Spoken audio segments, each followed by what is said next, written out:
नमस्कार दोस्तों, आप सभी का स्वागत है। जैसा कि आप जान रहे हैं कि आपको डेली रिवीजन कराया जाता है, तो आज का रिवीजन में है ऑक्सीकरण संख्या और अपकरण संख्या। तो ऑक्सीकरण संख्या को हम बोलते हैं उपचयन, अपचयक, अपकारक और इसी को इंग्लिश में बोलते हैं ऑक्सीडेशन नंबर। अपकरण संख्या को बोलते हैं अपचयन, उपचयक, ऑक्सीकारक और इसी को हम इंग्लिश में बोलते हैं रिडक्शन। ऑक्सीकरण संख्या में ऑक्सीजन जुटता और अपकरण संख्या में ऑक्सीजन घटता। ऑक्सीकरण संख्या में इलेक्ट्रॉन का त्याग होता है और अपकरण संख्या में इलेक्ट्रॉन का ग्रहण होता है। ऑक्सीकरण संख्या में हाइड्रोजन घटता है और अपकरण संख्या में हाइड्रोजन जुटता है। इसी को हम इंग्लिश में बोलते हैं लॉस ऑफ इलेक्ट्रॉन, मतलब इलेक्ट्रॉन का त्याग होता है उसको हम इंग्लिश में बोलते हैं लॉस ऑफ इलेक्ट्रॉन, और इलेक्ट्रॉन का ग्रहण यानी इसको इंग्लिश में बोलते हैं गेन ऑफ इलेक्ट्रॉन। ठीक है। अगर आपसे पूछेगा ऑक्सीकरण जो संख्या होता है किसके बराबर होता है, तो उपस्थित आवेश के बराबर होता है। अगर यहाँ माइनस है तो यह इसका कहने का मतलब है -2 के बराबर हो जाएगा। अगर प्लस चार्ज रहेगा तो प्लस के जितना रहेगा उसके बराबर हो जाएगा। अगर कोई भी आवेश उपस्थित नहीं रहेगा तो 0 के बराबर हो जाएगा। नमस्कार दोस्तों, आप सभी का स्वागत हमारे चैनल पे। और चैनल पे पहली हो रहे हैं तो वीडियो को पूरा आप जरूर देखें, और टेलीग्राम चैनल से जाकर ज्वाइन नहीं हुए हैं तो टेलीग्राम चैनल से जाकर ज्वाइन हो जाइएगा, जिसका PDF आपको वहाँ प्रोवाइड कर दिया जाता है। और जो भी वर्तमान में एग्जाम होता है उसका ऑफिशियल पेपर भी आपको वहाँ प्रोवाइड किया जाता है। तो टेलीग्राम चैनल से जाकर ज्वाइन जरूर हो जाइएगा, जिसका लिंक आपको वीडियो के डिस्क्रिप्शन में मिलेगा, या आपको सर्च करना है टेलीग्राम चैनल पर जाकर स्टडी लिंक PDF, वहाँ से भी जाकर आप ज्वाइन हो सकते हैं। तो आइए हम लोग सीधा वीडियो को शुरू करते हैं। और अगर आप दोस्तों पर से अभी तक शेयर नहीं किए तो अपने दोस्तों पर शेयर कर दीजिएगा, क्योंकि पढ़ेगा इंडिया तभी तो बढ़ेगा इंडिया। तो अपने दोस्तों पर शेयर कर दीजिए। तो आइए हम लोग सीधा वीडियो को शुरू करते हैं। पहला प्रश्न आज का है जो शरिया कानून समुदाय से संबंधित है। आपको बताना है कि किस समुदाय से संबंधित है, यहूदी, ईसाई, जैन, मुस्लिम। तो ये जो संबंधित है किससे है, मुस्लिम समुदाय से संबंधित है शरिया कानून। तो इसको नोट कर दीजिए। और जैन से रिलेटेड प्रश्न बहुत ज़्यादा पूछा जाता है। तो जो प्रश्न जिससे रिलेटेड पूछा जाएगा, क्योंकि हम लोग को एग्जाम क्वालिफाई करना है, यहाँ विधाता नहीं बनना है, तो जिससे रिलेटेड प्रश्न पूछा जाएगा उसी पर हम लोग ज़्यादा चर्चा करेंगे। तो आइए हम लोग देख लेते हैं कि जैन धर्म से रिलेटेड बहुत ज़्यादा प्रश्न पूछा जाएगा, तो इसको आप नोट जरूर कर लीजिएगा। क्या प्रश्न बनेगा यहाँ से, इसको देखिए। ये जो प्रश्न बनेगा, जैन धर्म के तीर्थकर। जैन का मतलब क्या होता है, देखिए लिख रहा है कि जैन धर्म की उत्पत्ति जिन से हुई जिसका तात्पर्य है विजेता। और तीर्थकर का मतलब क्या होता है, एक सही मतलब रास्ता दिखाने वाला तीर्थकर का मतलब होता है। तो जैन तीर्थकर, इतना आपको ये सब याद नहीं रखना है, ये अर्थ नहीं पूछेगा आपसे, सीधा प्रश्न पूछेगा जैन धर्म के प्रथम तीर्थकर कौन थे। ऋषभ देव पहला याद रखना आपको, दूसरा याद रखना अजीतनाथ, और तीसरा याद रखना है संभवनाथ, और एक है जो लास्ट याद रखना आपको महावीर 24वें तीर्थकर। सीधा प्रश्न पूछेगा महावीर जी जैन धर्म के कैमे तीर्थकर थे, 24वें तीर्थकर, या प्रश्न पूछेगा 24वें तीर्थकर कौन थे जैन धर्म के, महावीर, और एक 23वें पार्श्वनाथ। इतना आपको यानी 5 आपको जरूर याद रखना चाहिए, शुरू के 3 और लास्ट के 2, इतना आप याद रखिएगा। जैन जो महावीर जी हैं इनका जन्म कब हुआ था, 540 ईसा पूर्व हुआ था। कहाँ हुआ था, वैशाली के कुंड ग्राम में हुआ था, इनका जन्म हुआ था। तो ये भी आप नोट कर सकते हैं, ये भी प्रश्न सीधा पूछा जाता है। अगला प्रश्न पे चलते हैं। और जो महावीर जी हैं इनके बचपन का नाम क्या था, वर्धमान, और इनके पिताजी का नाम क्या था, सिद्धार्थ। तो नेक्स्ट प्रश्न पे चलते हैं। ये प्रश्न मोस्ट इंपोर्टेंट है, तो आप इसको नोट जरूर करिएगा, और 5 आप जरूर याद रखिए। जैन धर्म के प्रथम तीर्थकर ऋषभदेव, और दूसरा अजीतनाथ, तीसरा पूछेगा संभवनाथ, और 23वें पूछेगा पार्श्वनाथ और महावीर। बाकी आपको ज़्यादा उतना ध्यान नहीं देना, बस आपको एक बार रीड कर लेना, बाकी 5 आपको जरूर याद रखना चाहिए। अगला प्रश्न चलते हैं।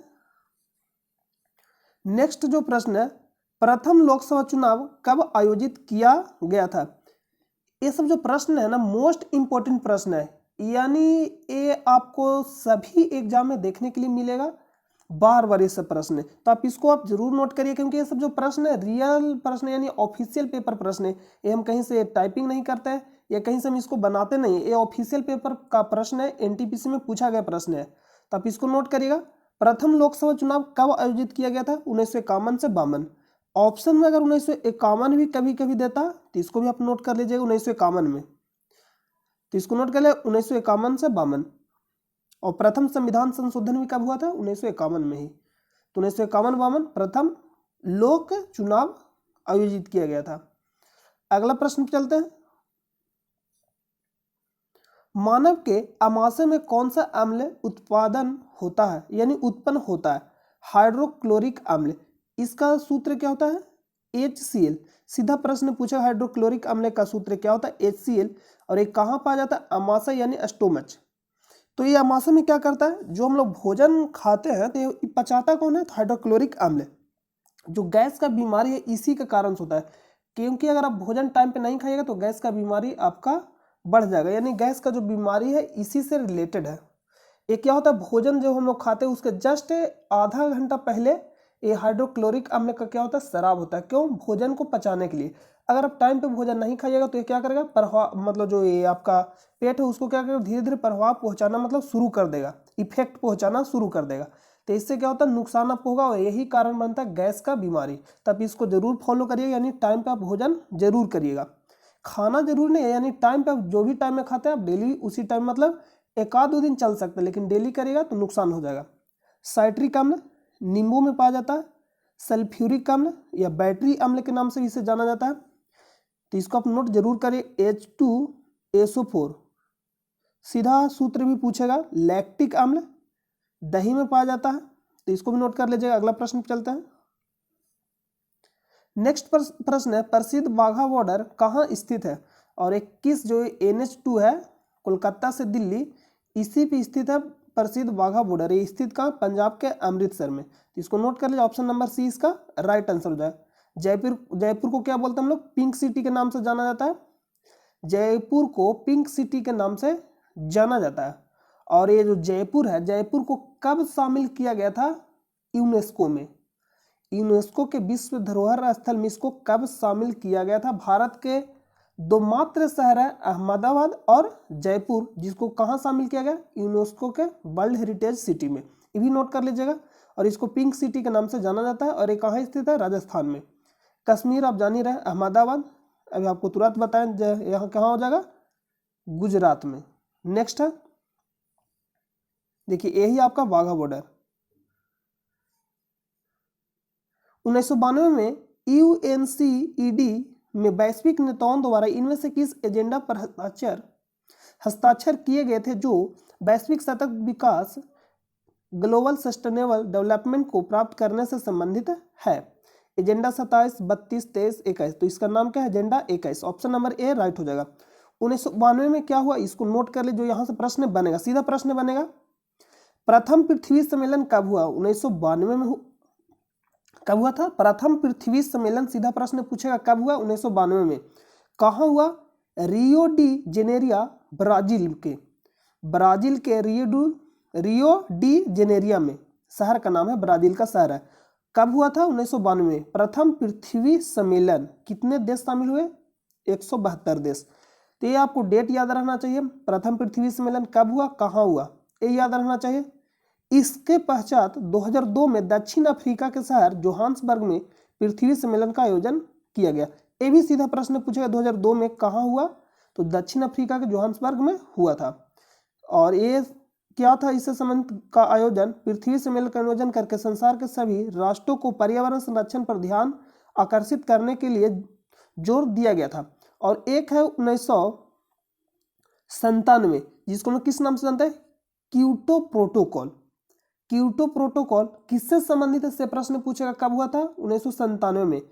क्योटो प्रोटोकॉल किससे संबंधित है? सीधा प्रश्न पूछेगा। क्योटो प्रोटोकॉल जलवायु परिवर्तन से संबंधित है। एक है मॉन्ट्रियल प्रोटोकॉल। एक किससे संबंधित है? ये ओजोन परत के संरक्षण से संबंधित है। और 16 सितंबर को ओजोन परत संरक्षण दिवस मनाया जाता है। सारा प्रश्न आपको जो बताया जा रहा है मोस्ट इंपोर्टेंट प्रश्न है, तो आप ध्यान से सुनिएगा और नोट करते जाइएगा। अगला प्रश्न है, इनमें से कौन India the future is now के लेखक या संपादक हैं? नाम क्या? शशि थरूर। नरेंद्र मोदी भारत के 15वें प्रधानमंत्री है। तो ये पूछेगा नहीं कि वर्तमान में भारत के प्रधानमंत्री कौन है, सीधा प्रश्न पूछेगा भारत के 15वें प्रधानमंत्री कौन है। प्रश्न इजी रहेगा लेकिन पूछने का तरीका कुछ और रहता है। तो जो मोस्ट इंपॉर्टेंट है उसको आप देख लीजिए। Game changer Shahid Afridi most important. Changing India Manmohan Singh. Exam warriors Narendra Modi. The third pillar Raghuram Rajan. We are displaced Malala Yousafzai. और मलाला यूसुफजई सबसे कम उम्र में नोबेल पुरस्कार प्राप्त करने वाली क्या है, तो महिला मतलब व्यक्ति है, सबसे कम उम्र में नोबेल पुरस्कार दिया गया 17 वर्ष की उम्र में। और किस क्षेत्र में दिया गया था, शांति के क्षेत्र में दिया गया था। कब दिया गया था, 2014 में। और ये कहाँ की महिला है, पाकिस्तान। नेक्स्ट है Mann Ki Baat Rajesh Jain. An unsuitable boy Karan Johar. Exam warriors Narendra Modi. Hit refresh Satya Nadella. I do what I do Raghuram Rajan. Azad Bachpan Ki ओ कैलाश सत्यार्थी। तो सीधा प्रश्न पूछेगा, इसका मोस्ट इंपोर्टेंट प्रश्न है बचपन बचाओ आंदोलन से संबंध किसका है, तो कैलाश सत्यार्थी को। इन्हीं के साथ दिया गया था मलाला यूसुफजई को, और इनको भी 2014 में ही नोबेल पुरस्कार दिया गया था। किस क्षेत्र में, शांति के क्षेत्र में। बचपन बचाओ आंदोलन से संबंधित कौन है, सीधा प्रश्न पूछेगा कैलाश सत्यार्थी। नेक्स्ट है निम्नलिखित में से कौन सा भारत के द्वितीय प्रधानमंत्री लाल बहादुर शास्त्री का स्मारक है। लाल बहादुर शास्त्री विजय घाट। नाम क्या है, विजय। क्यों, क्योंकि लाल बहादुर शास्त्री जी जब भारत पाक युद्ध हो रहा था तो ये जवानों के साथ शामिल थे और वहीं एक नारा दिए थे, जय जवान जय किसान। तो इनका नाम क्या है, विजय घाट इनका स्मारक का नाम है, इसको नोट कर लीजिएगा। और ये ताशकंद समझौता में गए थे, कहाँ, उज्बेकिस्तान। और उज्बेकिस्तान में ही पड़ता है एक शहर का मतलब ताशकंद। वहीं इनका क्या हो गया था, देहांत हो गया था, यानी निधन हो गया। और अभी तक पता नहीं चला ताशकंद समझौता किसके बीच हुआ, भारत और पाकिस्तान के बीच।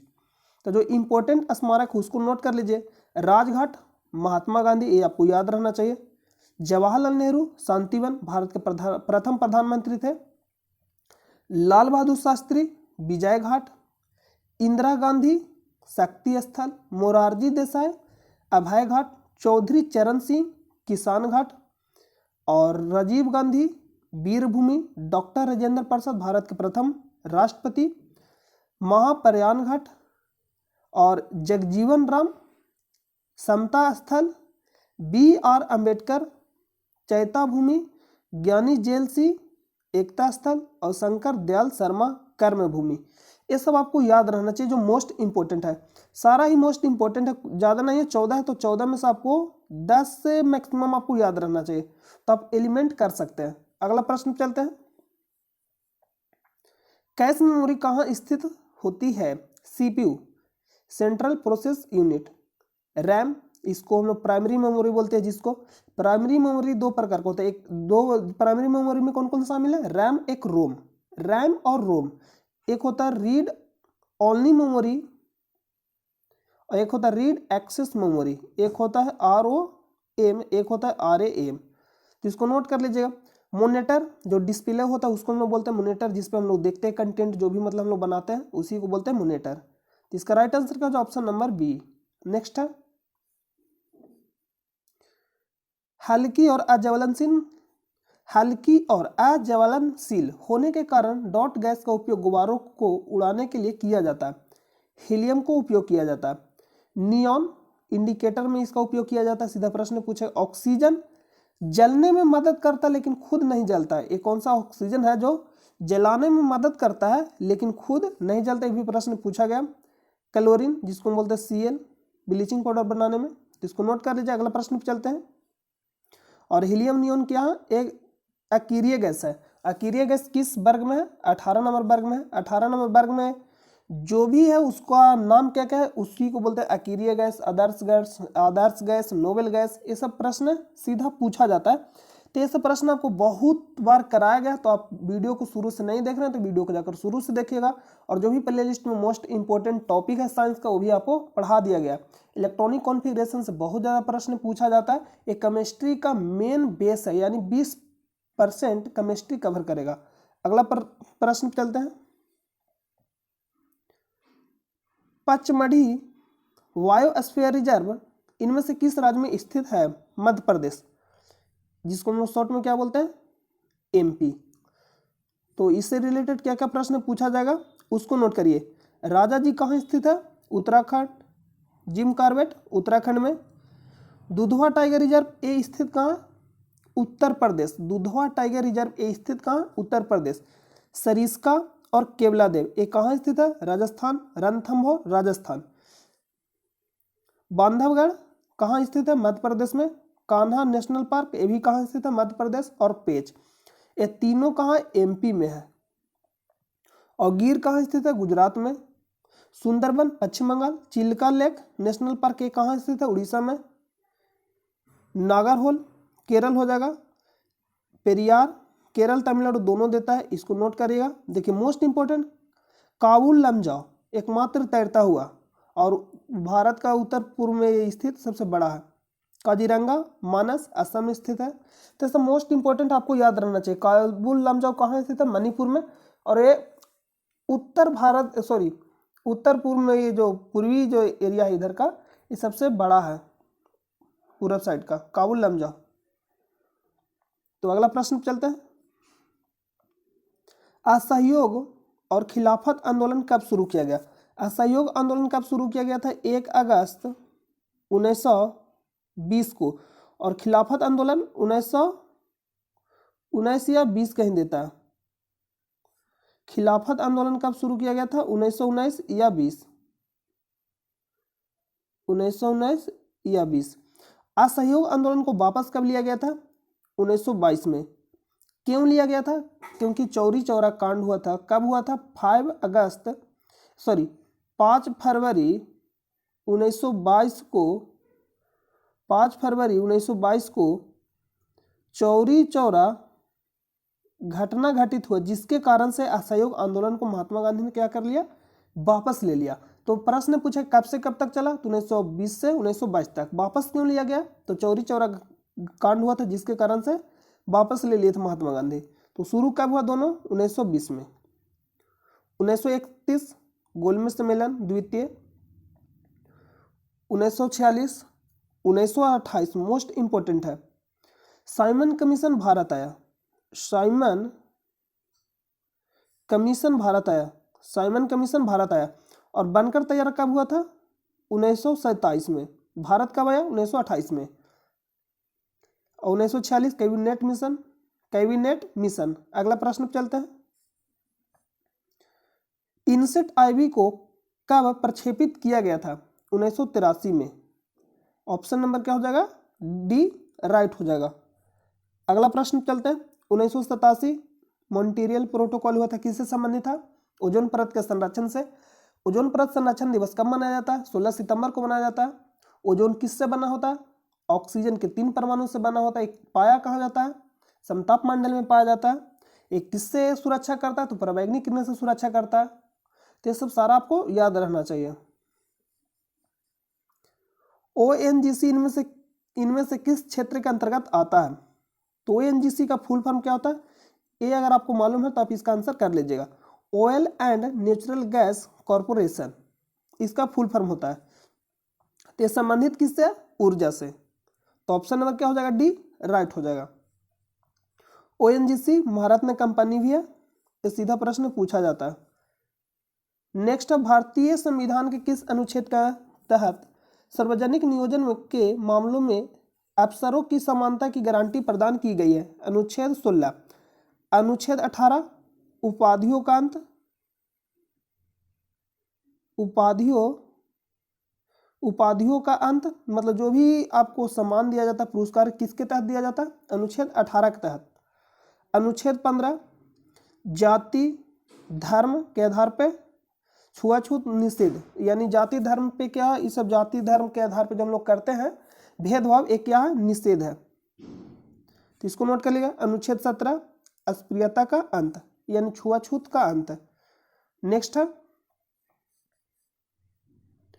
इनमें से कौन सी ब्रिटिश भारत में 1773 से 1911 की राजधानी थी, कोलकाता।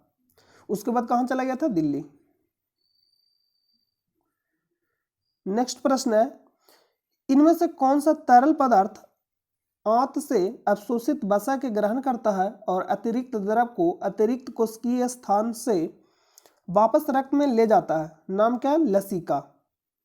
प्लाज्मा पदार्थ की चौथी अवस्था। और पांचवी अवस्था कौन सा? ऑस्टिन बोस। इसको नोट कर लीजिए। ऑप्शन नंबर, इसका राइट क्या हो जाएगा आंसर इस प्रश्न का? ऑप्शन नंबर डी राइट हो जाएगा। कोशिकाओं से मिलकर क्या बनता है? उत्तक बनता है।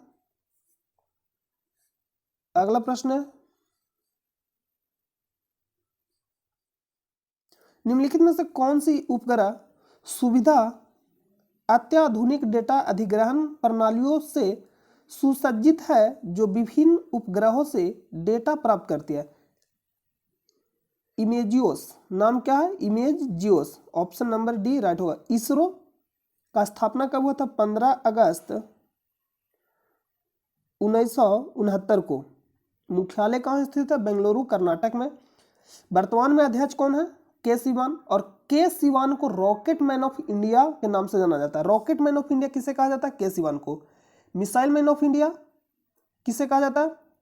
एपीजे अब्दुल कलाम को। मिसाइल वुमेन ऑफ इंडिया किसे कहा जाता है? Tessy Thomas. Tiger man of India किसे कहा जाता है? कैलाश सांखल। ये सब सारा प्रश्न आपको याद रहना चाहिए। अगला प्रश्न चलते हैं। भू आकृतियों और उनकी उत्पत्ति के अध्ययन को क्या कहा जाता है? भू आकृति विज्ञान, जियोमॉर्फोलॉजी। जियोमॉर्फोलॉजी कहा जाता है। इसको नोट कर लीजिएगा। नेक्स्ट है, पुरातत्वविद बीबी लाल ने मेरठ जिले के हस्तिनापुर में कब खुदाई कराई थी? तो 1951 से 52 और 1951 से 52 में ही पहला लोकसभा चुनाव हुआ था। इसको भी आप नोट करिएगा। प्रदान की गई सेवाओं के एवज में सेवानिवृत्ति के समय नियोक्ता द्वारा कर्मचारी को दिए जाने वाली राशि को क्या कहा जाता है? उपदान। क्या कहा जाता है? उपदान, ग्रेट्युटी। इसको क्या कहा जाता है? उपदान। उपदान कहने के मतलब किसी कंपनी में आप काम कर रहे हैं और उस कंपनी को आप छोड़ के जा रहे हैं तो जो दिया जाता है राशि उसी को हम लोग क्या बोलते हैं? उपदान। बोनस कहने का मतलब कहीं आप मजदूर के रूप में काम कर रहे हो उसके अलावे जो मिलता है, जैसे में कोई भी पर्व त्योहार आता है तो एक्स्ट्रा मिलता है, उसी को हम लोग क्या बोलेंगे? बोनस। लेकिन किसी कंपनी में बहुत दिनों से काम कर कंपनी छोड़ के जा रहे हैं, जो आपको राशि दिया जाए उसी क्या बोलते हैं? उपदान। अगला प्रश्न है, किस कंपनी ने ब्रिटिश खिलौना निर्माता कंपनी हैमलीज का अधिग्रहण किया? नाम क्या है? Reliance brand. Option number A right हो जाएगा। नेक्स्ट प्रश्न है, इनमें से कौन गूगल के संस्थापकों में से एक है? Larry page. नाम क्या है? Larry page. दो व्यक्ति हैं तो एक व्यक्ति का नाम दे दिया गया है और जो अगला व्यक्ति है उनका नाम आपको कमेंट बॉक्स में बताना है। इसका आंसर आपको नेक्स्ट वीडियो में मिलेगा। तो दोनों का नाम आपको कहाँ बताना है? कमेंट बॉक्स में आप जरूर बताइएगा इसका आंसर। मार्क जुकरबर्ग जो फेसबुक के स्थापना किए, फेसबुक के संस्थापक मार्क जुकरबर्ग 2004 में। और फेसबुक का नाम चेंज होगा, नाम क्या हो गया? मेटा। जो फेसबुक प्लेटफॉर्म है अब इसको किस नाम से जाना जाएगा? मेटा के नाम से जाना जाएगा। अगला प्रश्न चलते हैं। अगला प्रश्न क्या हो गया? समाप्त हो गया। तब उम्मीद करते हैं कि आपको यह वीडियो पसंद आया होगा और चैनल पे पहली बार है तो चैनल को सब्सक्राइब कर ले और अपने दोस्तों पर शेयर कर दे, क्योंकि जब तक दोस्तों पर शेयर नहीं करिएगा जब तक पढ़ेगा नहीं दोस्त, और जब तक दोस्त नहीं पढ़ेंगे तो आपको मालूम है पढ़ेगा इंडिया तभी तो बढ़ेगा इंडिया। तो आप अपने दोस्तों पर शेयर जरूर करिएगा और चैनल पे पहली बार आए तो आप टेलीग्राम चैनल से जाकर जरूर ज्वाइन होइएगा, जिसका लिंक आपको वीडियो के डिस्क्रिप्शन में मिलेगा। आपको सर्च करना है टेलीग्राम चैनल पर जाकर, या आप टेलीग्राम चैनल पर जाकर सर्च करिए स्टडी लिंक PDF, वहां से भी जाकर आप ज्वाइन हो सकते हैं। मिलते हैं नेक्स्ट वीडियो में, तब तक के लिए नमस्कार।